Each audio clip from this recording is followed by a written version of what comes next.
The truck the internet loves and the truck the data flags aren't the same. We pulled NHTSA complaints, recall filings, and independent reliability reporting across every 2024 to 2026 full-size truck. And yeah, we know 2026 trucks haven't been around long. So for those, we leaned on early TSB filings, carryover powertrain history, and the first wave of owner complaints, enough to catch a pattern even with a smaller sample. And the numbers still don't match the don't buy trend. Most of those videos sell mood and vibes, and almost none name the actual part that fails. So we lined up the F-150, Ram, Silverado, Sierra, and Tundra on the same footing, weighted by how bad each failure is, not by how many complaints pile up. The brand everyone trusts is the one to wait on, and the brand everyone mocks is the one to buy. And here is the config to pick for each. Here's how we built the ranking. Manufacturer press room filings went into the mix too, and every truck got lined up on the same footing instead of trusting any single source. Here's the caveat most channels skip, and it matters more than any ranking. Complaint counts aren't failure rates, because a popular truck collects more complaints simply because more of them sit on the road. A high recall count can mean bad quality control or an automaker actively fixing problems. So we weight by severity, and that single choice is what flips the order away from what the headlines suggest. A failed screen matters, but a failed engine matters a whole lot more. Weighted that way, the truck with the most recalls can still come out on top, and the truck with the sainted badge can land at the bottom. For the 2026 models specifically, that early TSB approach is how we flag patterns before the complaint count catches up. So here's who comes out on top, and the answer is the one nobody expects. The Ford F-150 is the most reliable current full-size truck, and that's both a sad and factually accurate statement. It wins not by being problem-free, but by lacking one widespread engine failure crisis, like the ones dragging Toyota and GM down. Name the real problems so this isn't a love letter. The 10-speed automatic draws harsh shift complaints, and some trucks needed transmission work after software resets and adaptive learning procedures failed to correct the behavior. Ford also recalled F-150s over rear axle hub bolts that could break, and that issue is especially concerning because it appeared in 2 recall populations spanning multiple model years, on top of backup camera failures, electrical glitches, and an unusually high recall count. That's a lot of dealer visits for a truck that still wins on reliability. The data point that earns the top spot is a J.D. Power 2025 Quality and Reliability score of 86 out of 100, tied for best among these 5 trucks. Consumer Reports shows recent improvement across powertrain, suspension, steering, build quality, and electronics. The practical buyer move is to research the exact configuration, because the 2.7 and 3.5 EcoBoost and the 5.0 V8 all have known issues, but none of them defines the whole generation. This is the gap between many small fixable problems and one catastrophic one, and the F-150 sits on the fixable side of that line. Here's my honest call on the F-150.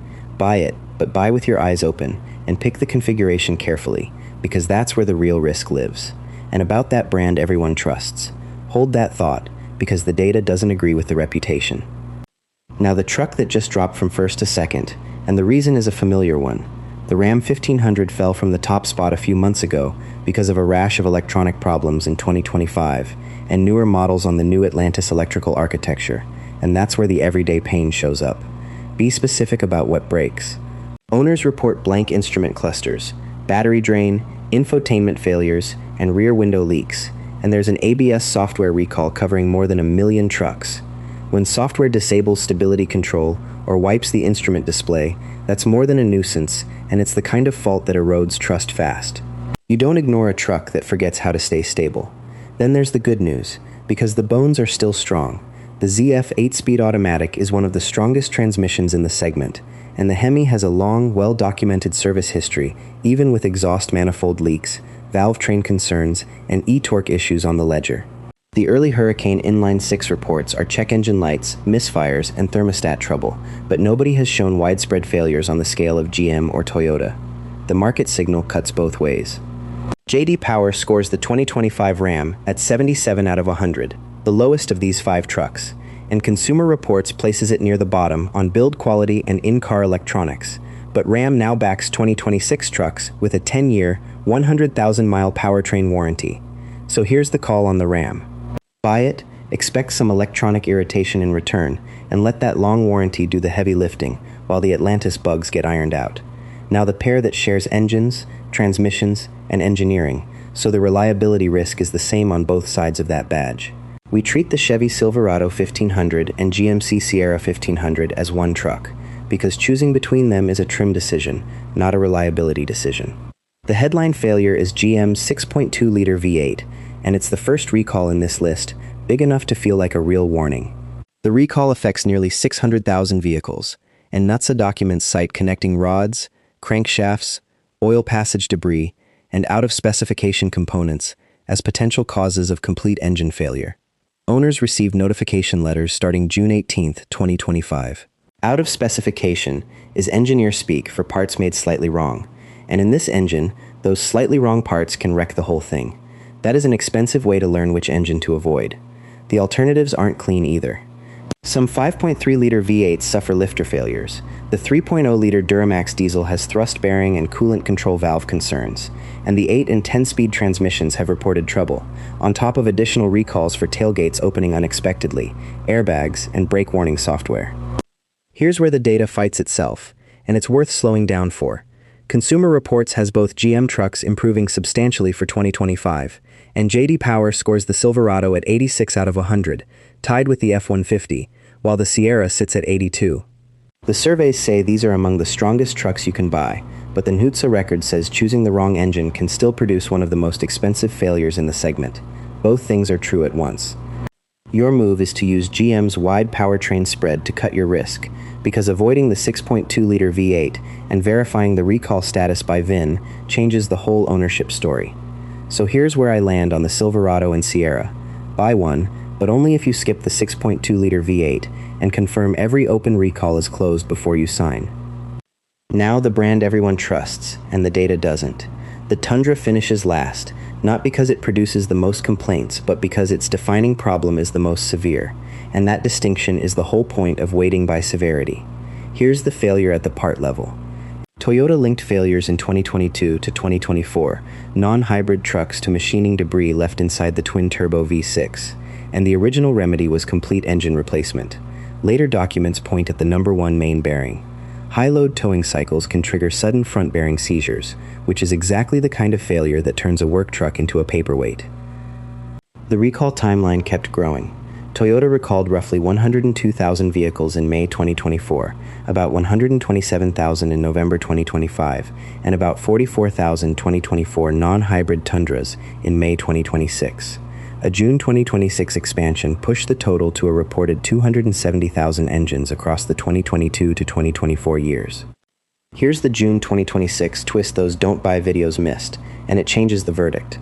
Toyota won't replace every recalled V6, and instead it's using a software-based sound test to decide which trucks get a new engine and which ones pass inspection, and some owners aren't happy that a sound test counts as a fix. Give Toyota the fair counter data, because the story isn't only bad.